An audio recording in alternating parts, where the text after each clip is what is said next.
ጤና ይስጥልኝ ኢትዮጵያን አሜሪካውያን ድምጽ ቴሌቪዥን ቮያ ተከታታዮች ለለቱ ያዝናቸውን ዜናዎች ይዘን ቀርበናል። ከየት ከተማ ዜናችን እንደምትከታተሉ ኮሜንት ላይ ጻፉልን። እኛ ደግሞ ዝርዝሩ እንደሚከተለው እናቀርባለን። አብራችሁን ቆዩ።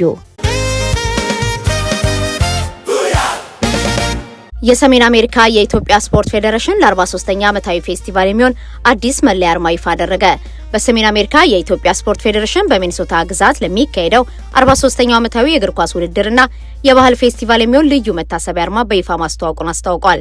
በሚኒሶታ ታዋቂና ማራኪ መልክዓ ምድራዊ ገጽታዎች ተመስጦ የተዘጋጀው ይህ አርማ የኢትዮጵያን ስፖርታዊ ታሪክ፣ የማህበረሰቡን አንድነትና የባህል እሴቶችን በጉልህ የሚያንጸባርቅ መሆኑ ተገልጿል። የዘንድሮ ዝግጅት በፌዴሬሽኑ ታሪክ ውስጥ እጅግ ደማቅና ልዩ ከሚባሉት መካከል አንዱ እንደሚሆን የሚጠበቅ ሲሆን ከፍተኛ ደረጃ ያለው ስፖርታዊ ፉክክርን ታላቅ የባህል አውደ ርዕይ ጋር አጣምሮ ይዟል። በውድድሩ ላይ ከመላው ሰሜን አሜሪካ የተውጣጡ 32 ቡድኖች ለ43ኛው ዓመታዊ የሻምፒዮን ዋንጫ ብርቱ ፉክክር የሚያደርጉ ሲሆን በጎንዮሽ ደግሞ የኢትዮጵያን ባህላዊ ምግቦች፣ ሙዚቃ፣ ባህላዊ ውዝዋዜና የንግድ ትርኢቶች የሚቀርቡበት ሰፊ የባህል ማዕከል ተዘጋጅቷል። እንደ ፌዴሬሽኑ ገለጻ የታላቅ ኩነት ከሰኔ 20 እስከ ሰኔ 27 ቀን 2018 ዓ.ም እንደ አውሮፓውያን አቆጣጠር ከሰኔ 27 እስከ ሐምሌ 4 ቀን 2026 በሚኒሶታ የበጋ ወቅት የሚካሄድ ይሆናል። ዝግጅቱ በስፖርታዊ እንቅስቃሴ ብቻ ሳይገደብ በኢትዮጵያ አሜሪካውያን መካከል ያለውን የባህል ትስስር የሚያጠናክርና ለብዙዎች በጉጉት የሚጠበቅ ወደ ቤት መመለሻ ወይም የቤተሰብ ዳግም ግንኙነት ተደርጎ ተወስዷል። አዲሱ አርማም የኢትዮጵያንን ኩራት፣ የፌዴሬሽኑን እድገትና እንግዳ ተቀባይ የሆነውን የሚኒሶታ ማህበረሰብ ድንቅ መንፈስ የሚወክል በመሆኑ ለዝግጅቱ ልዩ ድምቀት እንደሚሰጠው ታምኖበታል።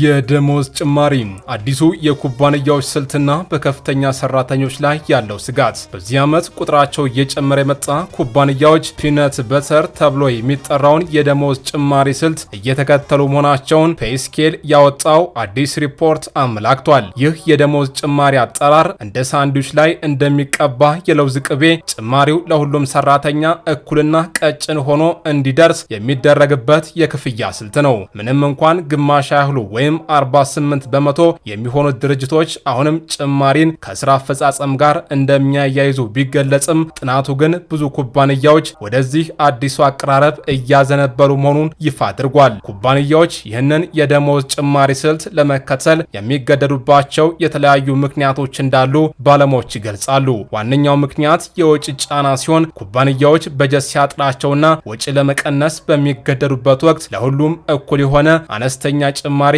መስጠትን እንደ ቀላል አማራጭ ይወስዳሉ። በተጨማሪም ጭማሪን ከስራ አፈጻጸም ጋር ማያያዝና ለአድሎና ለግል ስሜት የተጋለጠ ነው በሚል የሚነሳውን ትችት ለማስቀረት እንዲሁም በአስተዳደራዊ ረገድ አፈጻጸሙ ቀላል በመሆኑ ኩባንያዎች ይመርጡታል። ይህ ስልት በተለይ በዋና መስሪያ ቤት የማይሰሩና ብዙም እውቅና የማያገኙ የፊት መስመር ሰራተኞች የደሞዝ ጭማሪ እንዳያመልጣቸው ለማድረግ እንደ ፍትሃዊ መንገድ ይታያል። ይሁን እንጂ ይህ ፒነት በተር የደሞዝ ጭማሪ ስልት በረጅም ጊዜ በሰራተኞች የስራ ተነሳሽነትና ቆይታ ላይ አሉታዊ ተጽዕኖ ሊያሳድር እንደሚችል የዘርፉ ተንታኞች ያስጠነቅቃሉ። በተለይ በስራቸው ውጤታማ የሆኑ ከፍተኛ ሰራተኞች የነሱ ልዩ አስተዋጽኦ ምንም አይነት ጥረት የማያደርጉ ሰራተኞች እኩል ሽልማት ማግኘታቸው ተስፋ ሊያስቆርጣቸው ይችላል። ኩባንያዎች እንዲህ አይነቱን ጭማሪ ሲያደርጉ በከፍተኛ ሰራተኞቻቸው ላይ ተስፋ እየቆረጡ ነው የሚል ትችት የሚሰነዘርባቸው ሲሆን ይህም እነዚህ ሰራተኞች የተሻለ የስራ ገበያ ሲያገኙ ኩባንያውን ጥለው እንዲወጡ ምክንያት ይሆናሉ።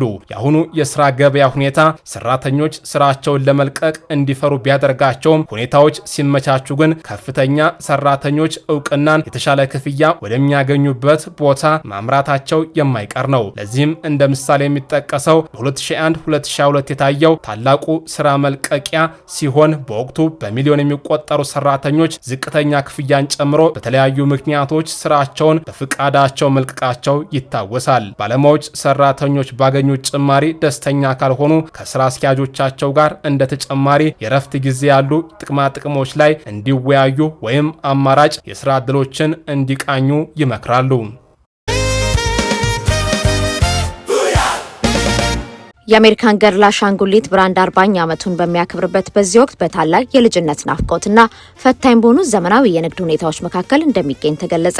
በኒውዮርክ ሮክፌለር ሴንተር የሚገኘው የብራንዱ ዋና መሸጫ ሱቅ አሁንም ያንን የቀድሞ ድባቡን እንደጠበቀ ቢሰማም ከጀርባ ያለው የንግድ እንቅስቃሴ ግን ካለፉት 10 ዓመታት አንጻር ከፍተኛ ለውጥ አሳይቷል። ብራንዱ ከ10 ዓመት በፊት በነበረው የጥንካሬ ዘመን ዓመታዊ የሽያጭ መጠኑ ከ$600 ሚሊዮን በላይ የነበረ ቢሆንም በ2023 ግን ይህ ቁጥር ወደ $200 ሚሊዮን ዝቅ ማለቱ የታወቀ ሲሆን ይህም የሽያጭ መጠኑ በ2/3 ወይም በ60 በመቶ መቀነሱን ያሳያል። አሜሪካ ገርልና አሳዳጊ ኩባንያ ሜቴል በአሁኑ ወቅት ከበርካታ ፈታኝ ሁኔታዎች ጋር እየታገሉ ይገኛሉ። በተለይም የልጆች የመጫወቻ ልምድ ወደ ታብሌቶች፣ ጌሚንግና አጫጭር ቪዲዮዎች በመቀየሩ እንደ አሜሪካን ገርል ያሉ አሻንጉሊቶች ከዲጂታል መሳሪያዎች ጋር በቀጥታ እንዲፎካከሩ አስገድዷቸዋል። ከዚህ በተጨማሪ የዋጋ ውድነት ሌላው ተግዳሮት ሲሆን አንዲት መደበኛ የአሜሪካን ገርል አሻንጉሊት ዋጋ ከ$135 መነሳቱና ተጨማሪ ቁሳቁሶችም እስከ $275 ሊያስወጡ መቻላቸው በዋጋ ንረት ሳቢያ ኪሳቸውን በሚጠብቁ ወላጆች ዘንድ የደንበኛውን ቁጥር አጣቦታል። ምንም እንኳን እንዲያሉ የንግድ ጫናዎች ቢኖሩም ብራንዱ ባለፉት 5 ተከታታይ ሩብ ዓመታት ውስጥ የሽያጭ እድገት በማስመዝገብ መረጋጋት ማሳየቱ ተገልጿል። አሜሪካን ገርል የ40ኛ ዓመት በዓሉን እንደ አንድ የለውጥ ምዕራፍ በመጠቀም በታማኝ አዋቂ ደንበኞችና በህፃናት መካከል ያለው ሚዛን ለመጠበቅ እየሰራ ይገኛል። ለዚህም እንዲረዳ የመጀመሪያዎቹን 6 የአሻንጉሊት ገጸ ባህሪያት በዘመናዊ መልክ እያመረተ ሲሆን፣ በሌላ በኩል ደግሞ እንደ ቲክታክና ሮብሎክስ ባሉ ዲጂታል መድረኮች ላይ ኢንቨስት በማድረግ ቀጣዩን ትውልድ ለመድረስ ጥረት እያደረገ ነው። በ39ኛው የአፍሪካ ህብረት የመሪዎች ጉባኤ ጎን ለጎን የተካሄደው ከፍተኛ የጤና ፎረም በአህጉሪቱ የፖሊዮ፣ የኮሌራና ሌሎች በውሃ አማካኝነት የሚተላለፉ በሽታዎችን በዘላቂነት ለማስወገድ የተቀናጀ የውሃና የንጽህና ወይም ዋሽ ስርዓት መገንባት ወሳኝ መሆኑን አሳስቧል። ተሳታፊዎቹ በሽታን ብቻ መሰረት ካደረጉና ከተቆራረጡ ምላሾች ይልቅ ውሃን፣ ንጽህናንና የጤና ስርዓቶችን የሚያስተሳስር ስትራቴጂ ተግባራዊ እንዲሆን ጥሪ አቅርበዋል። እንደ ዩኒሴፍና የዓለም ጤና ድርጅት ያሉ ተቋማት ክትባቶች ህይወት አድን ቢሆኑም ንጹህ ውሃና አስተማማኝ የንጽህና አገልግሎት በሌለባቸው አካባቢዎች የበሽታ ስርጭቱ ሊቆም እንደማይችል ገልጸዋል። በአሁኑ ወቅት በአፍሪካ የኮሌራ ሞት መጠን እየጨመረ መሆኑና አህጉሪቱ ከዓለም አቀፉ የኮሌራ ሞት 80 በመቶን እንደምትሸፍን ተመልክቷል። የችግሩን ስፋት ለመቀነስ አፍሪካ እንደ አውሮፓውያን አቆጣጠር በ2030 ለሁሉም ንጹህ ውሃ ለማቅረብ በዓመት $30 ቢሊዮን የሚያስፈልጋት ሲሆን በዘርፉ የሚውል እያንዳንዱ $1 በምርታማነትና የጤና ወጪን በመቀነስ ረገድ $7 የሚያስገኝ መሆኑ ተገልጿል። ጉባኤው እንደ አውሮፓውያን አቆጣጠር በ2026 ዘላቂ የውሃ አቅርቦትና አስተማማኝ የንጽህና ስርዓቶችን የማረጋገጥ ዓመት ተብሎ መታወጁን እንደ ትልቅ መለወጫ ነጥብ በመጠቀም አባል ሀገራት ለዘርፉ ከፍተኛ የፖለቲካ ቁርጠኝነትና ኢንቨስትመንት እንዲያሳዩ አሳስበዋል።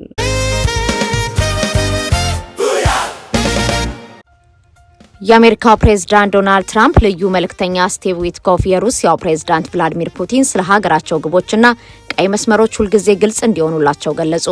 ልዩ መልእክተኛው ከፎክስ ኒውስ ጋር በነበራቸው ቆይታ የዩክሬን ግጭት እልባት ሊያገኝ የሚችለው አሜሪካ የሞስኮን ፍላጎቶችና ስጋቶች ሙሉ በሙሉ ስትረዳ ብቻ እንደሆነ አስገንዝበዋል። ዊትኮፍ ከፑቲን ጋር 8 ጊዜ ያህል መገናኘታቸውን በመጥቀስ ፑቲን ሁልጊዜም ከኔ ጋር ግልጽ ነበሩ ብለዋል። ምንም እንኳን ይህንን ንግግራቸውን ተከትሎ ጥቃቶች ቢሰነዘሩባቸውም መግለጫቸው ትክክለኛ መሆኑና የሌላኛውን ወገን መነሻ ሳይረዱ ስምምነት ላይ መድረስ እንደማይቻል አስረድተዋል። በቀጣዮቹ 3 ሳምንት ውስጥ ፕሬዝዳንት ፑቲንና የዩክሬኑ ፕሬዝዳንት ቮሎዲሚር ዘለንስኪ ሊያገናኝ የሚችል የሰላም ሀሳብ በጠረጴዛ ዙሪያ መቅረቡን ልዩ መልእክተኛው ጠቁሟል። ይህ የሰላም ውይይት በሂደት ፕሬዝዳንት ትራምፕን ጨምሮ ሶስትዮሽ ሊሆን እንደሚችልም ተመልክቷል። ዊትኮፍ በጄኔቫ በተካሄደው የሩሲያ፣ አሜሪካ፣ ዩክሬን ሶስትዮሽ ውይይት ላይ የአሜሪካ ልዑክ የመሩ ሲሆን በንግግሩም ተስፋ ሰጪ ለውጦች መታየታቸውን ገልጸዋል። የክሬምሊን ቃል አቀባይ ዲሚትሪ ፔስኮቭ በበኩላቸው የግዛት ጉዳዮች በውይይት አጀንዳ ላይ ዋነኛ ነጥብ እንደሚሆኑ ከውይይቱ አስቀድሞ መናገራቸው ይታወሳል። ሩሲያ ዘላቂ ሰላም ሊመጣ የሚችለው ዩክሬን በዶንባስ ከሚገኙ ግዛቶች ስትወጣ ወታደራዊ ይዞታዋን ስትቀንስና የገለልተኛ አቋም ስትይዝ ብቻ እንደሆነ አቋሟን ገልጻለች። በተጨማሪም የሩሲያ መንግስት የሁለቱ መሪዎች ቀጥተኛ ግንኙነት በሞስኮ እንዲካሄድ የፈለገ ቢሆንም ኪየቭ ግን ይህንን ቅድመ ሁኔታ ውድቅ አድርገዋለች። ሆኖም ልዩ መልእክተኛ ዊትኮቭ በቀጣዮቹ ሳምንት መልካም ዜና ሊሰማ እንደሚችል ተስፋቸውን ገልጸዋል።